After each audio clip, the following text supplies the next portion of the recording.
my name is Laura. I hope you're all well. I just wanted to make a quick video showing you some of the books that I am looking forward to reading over the next few weeks, just so you can kind of get a feel of the kinds of books that I read now, because it's been a few years since I have consistently made videos. And although my taste hasn't changed drastically, it's changed a little bit. So I'll show you what I'm currently reading first, and then I'll show you a bit of my TBR. One of the books that I'm reading at the minute is Adrift in the South by Zhao Hai. This is a memoir. It came out recently enough, I'd say, only maybe in the past couple of years, if even that. And it is translated from Chinese. What is it about? Adrift in the South is the story of Zhao Hai and how he started working in factories from the age of 15 years old, in factories all over China. He worked in a factory making parts for phones. He worked in a factory where he was making the football jerseys for the England national team, working crazy hours, only sometimes getting maybe one day off a month if they were lucky, making crap money. Obviously, you know, you hear that description and you think, God, this book is probably pretty sad. It is very sad. It's horrible that this is the reality for a lot of people on this planet, not just adults, but kids as well. I mean, like I said, Zhao Hai was 15 when he started working. But at the same time, Zhao Hai is a poet. And he's an amazing poet, and some of his poems are scattered throughout the book, and they are so, so beautiful. And this book is not just sad, it has so many moments of loveliness. The way that he views the world, the way that he views nature, just the way that he describes his surroundings and what he found comfort in through nature and music, the things that brought him joy in these shit times, is just really inspiring, and it's really lovely to read about. The way that he talks about the walks that he used to go on his very few days off, or the way that he describes his love for rock music, the way that he describes his love for poetry, is just such a joy to read about. This is not a miserable book by any means. I highly, highly recommend it. I'm just over halfway through, and I love nonfiction anyway, but this is one of the best nonfiction books that I've ever read, and it's one of my favourite books that I've read in 2026. So far. I highly recommend it. So the other book that I am currently reading is Die My Love, and this is by Ariana Harwicks, and it is translated from Spanish by Sarah Moses and Carolina Orloff. So I have seen the movie that was directed by Lynn Ramsey that came out, I think, in 2025, and it stars Jennifer Lawrence and Robert Pattinson, and it is based off of this book.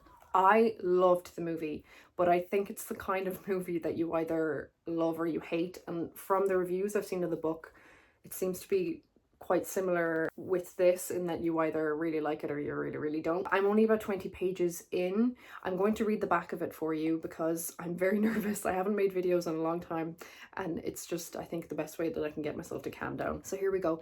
In a forgotten patch of French countryside, a woman is battling her demons, embracing exclusion yet wanting to belong, craving freedom while feeling trapped, yearning for family life but wanting to burn the whole house down.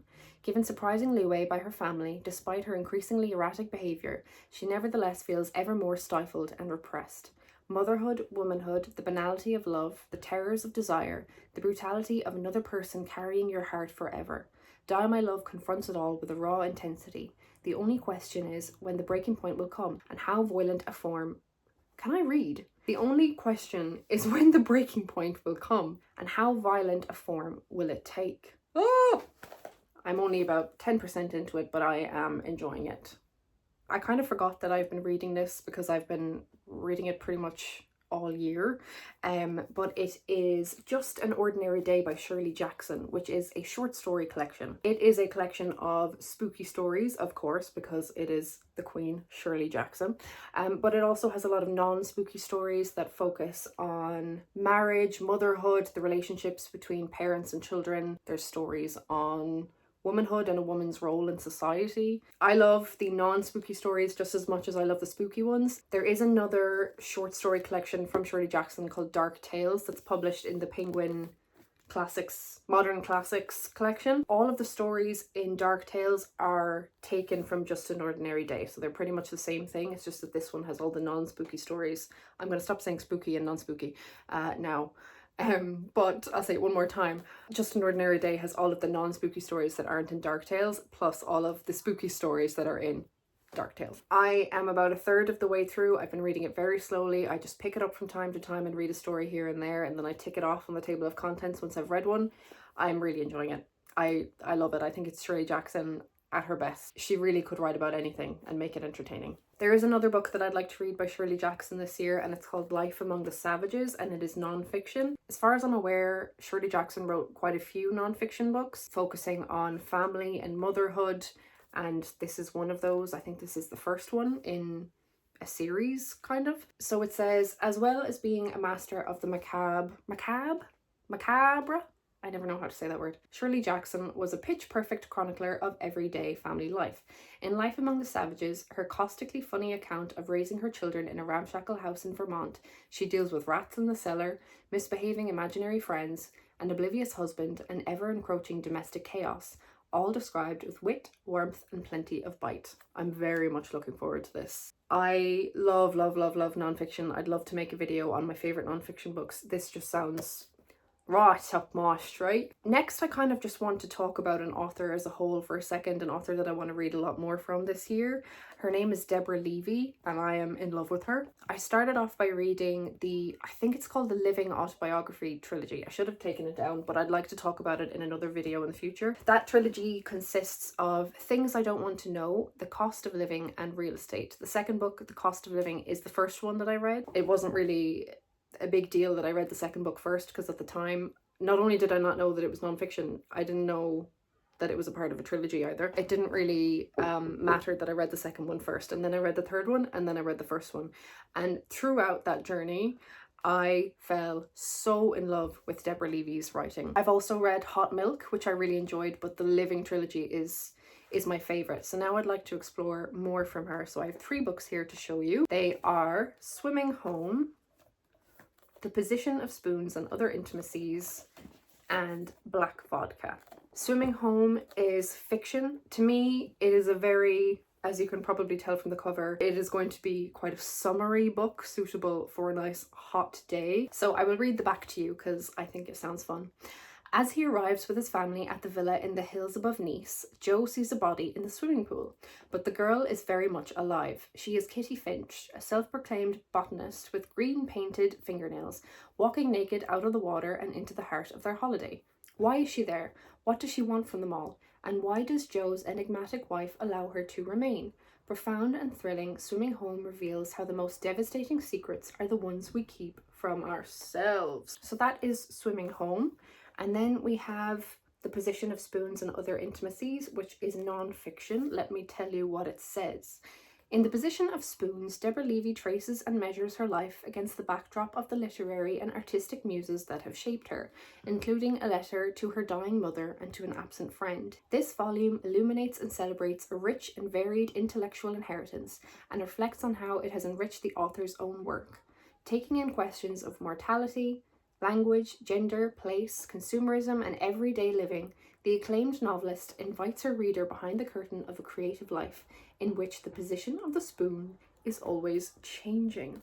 Now for you, huh? And then lastly from Deborah Levy we have Black Vodka, which is a short story collection. I'm not going to read the back of it because I actually think my voice is really annoying. Yeah, I'm just excited basically to dive into more of Deborah Levy throughout the year. I also have another book by her, I think it's called August Blue.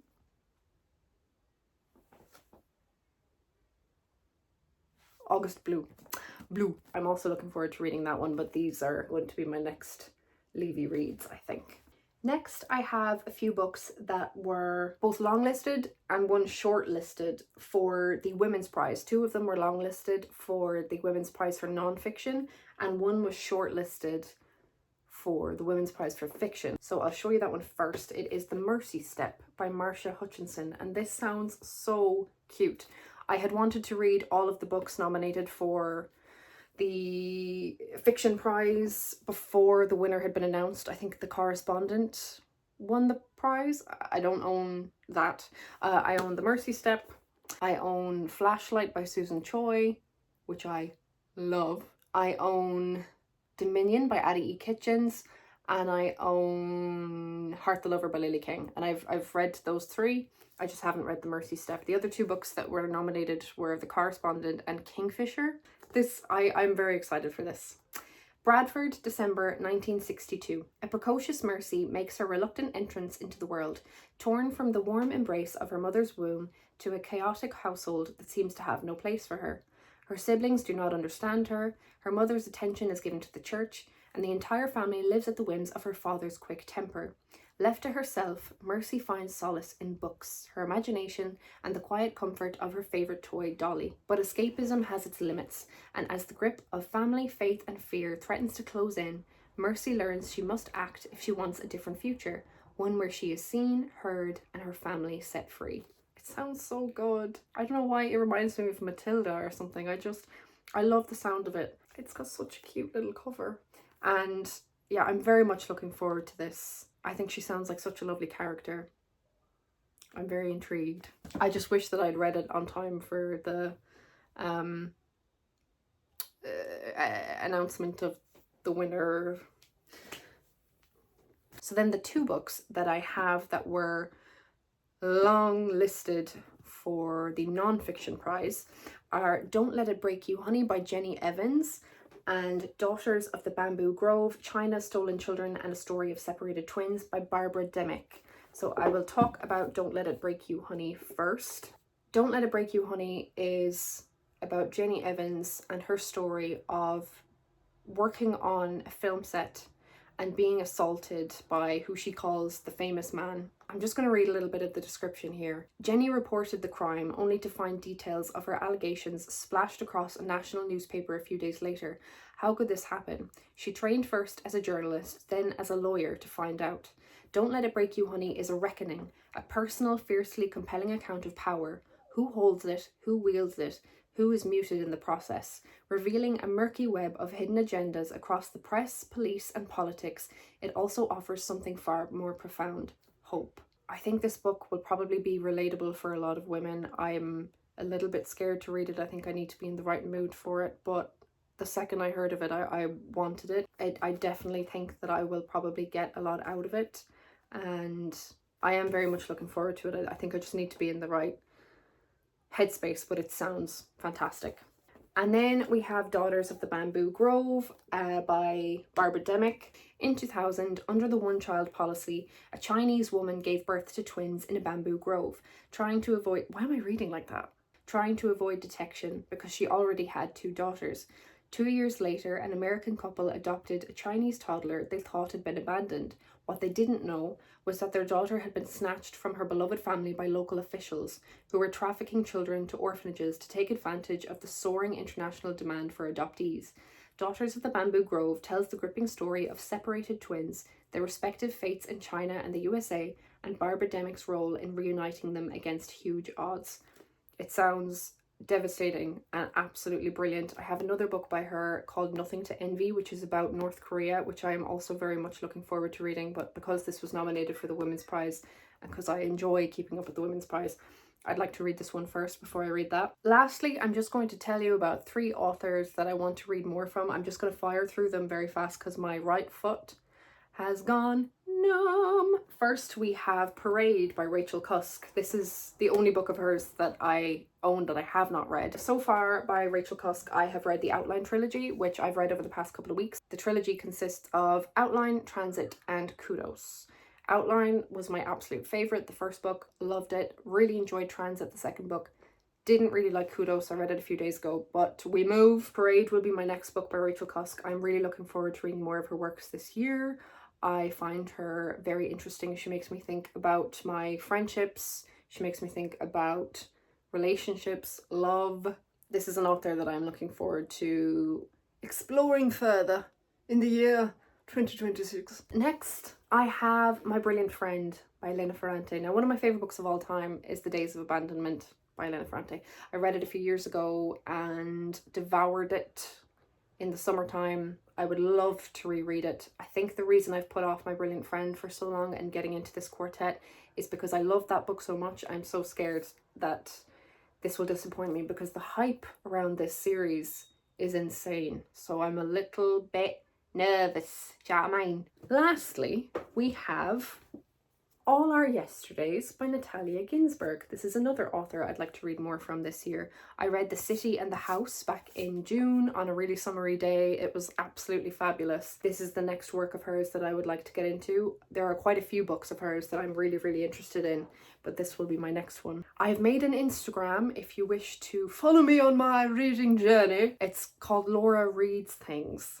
And it's very average and not very exciting. But if you would like to see what I do be reading, then you can check it out. But there's no pressure. No pressure at all, my dear. Hope you have a great day. Slán!